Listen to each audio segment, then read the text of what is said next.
The Gillard government wants to reboot in the wake of the leadership challenge, but it's still having to deal with self-inflicted wounds, like an offer made and then withdrawn for former New South Wales Premier Bob Carr to join the Gillard ministry. Today it was also forced to defend a decision to shut down a solar rebate scheme without warning. The industry says hundreds of jobs might be lost. Political editor Heather Hewitt reports.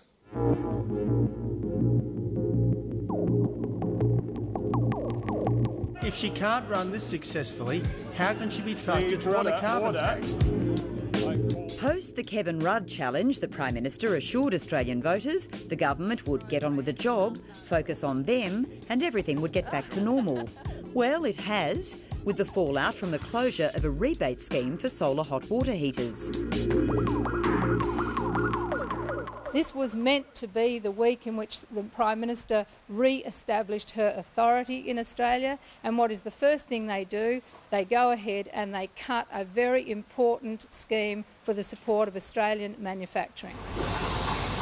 The Greens are kicking and screaming, so is the solar industry, and so are consumers, over last night's announcement that the scheme introduced under the Howard government would wrap up mid-year. This solar hot water service rebate is a time-limited program.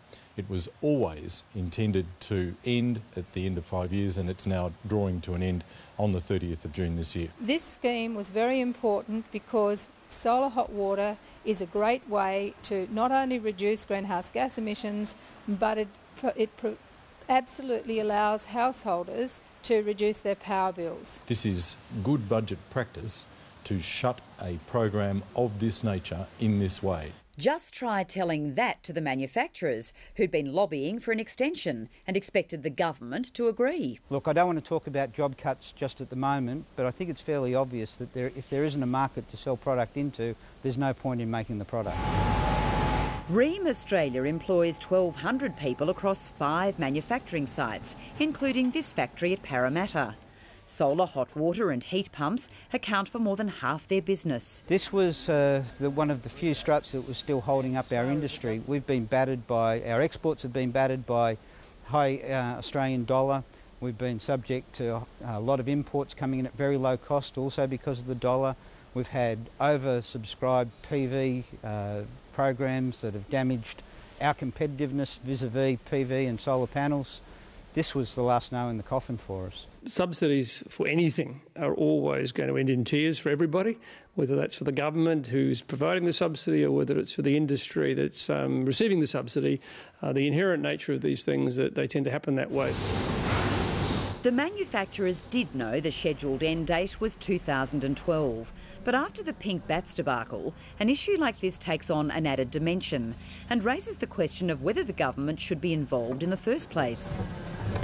The government ends up with a policy outcome which they're being blamed, whereas in fact what they've done is actually supported something for quite a few years. And industry ends up in a bad place because inevitably they gear up on the basis that they hope the subsidy or the rebate will be extended, and when it doesn't come, then they get, not surprisingly, quite upset about that. And people whose employment is based upon these sorts of rebates, not surprisingly, get upset as well. So it's almost a recipe for disaster. It's also a recipe for an onslaught from the opposition in the Parliament, even though the Howard government had initially set the time frame for the scheme. How can the Prime Minister say that this scheme was always due to close on the 30th of June this year, when this document from the Department of Climate Change and Energy Efficiency clearly shows that the scheme was funded into the next financial year to the tune of $24.5 million. Caught out, Prime Minister.